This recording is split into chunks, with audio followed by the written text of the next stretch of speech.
She settled into the chair across from me at our regular cafe, nervously winding a lock of her hair around her finger, the same habit she always had when something weighed on her mind.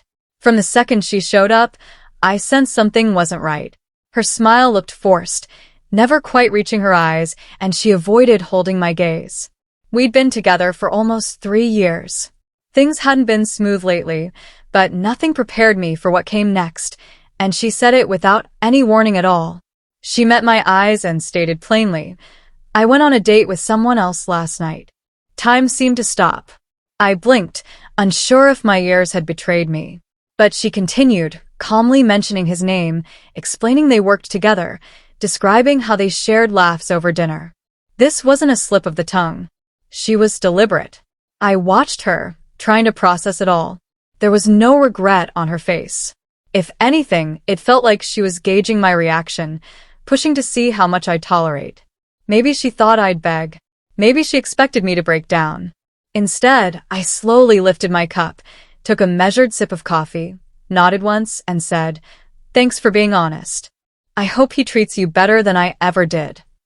That wasn't the response she'd imagined.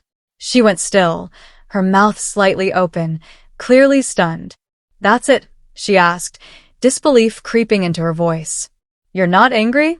You're not going to yell or ask why?" I leaned back and shook my head.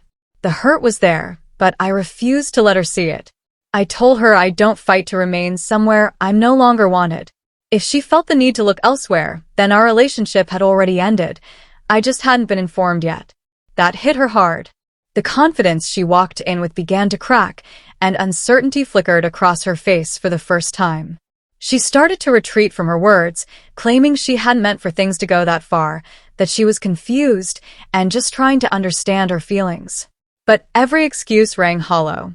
She realized too late that what she'd done wasn't brave, it was heartless. And my steady composure denied her the emotional outburst she'd likely expected. I stood up, finished my drink, and told her, "I wish you the best.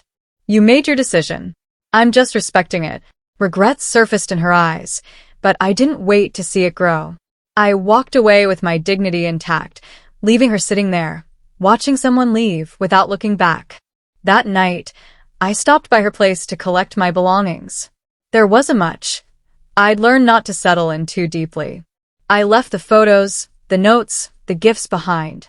Let her remember me in the stillness and the empty spaces I left behind. Days turned into weeks. She reached out, first with short messages, then with long emails apologizing, saying she'd made a mistake, insisting it meant nothing, telling me how much she missed us. I never responded, not out of anger, but because calm had finally returned to my life. I focused on myself again, revived old hobbies, and reconnected with friends I'd slowly drifted away from during our relationship. Life kept moving, and so did I. Her absence didn't create a void. It brought peace, a quiet I didn't realize I'd been missing. Mutual friends later mentioned she wasn't doing well. Apparently, the man she went out with disappeared after a few weeks. She'd expected more from it. Instead, she lost everything she already had. Some lessons only come through loss. Looking back, I'm glad I didn't beg or lose control. Sometimes strength shows itself through restraint. My silence said more than any argument could. My self-respect mattered more than a moment of raw emotion. She thought telling me about that date would destroy me, but my response shifted everything. She didn't break me. She lost someone who truly cared.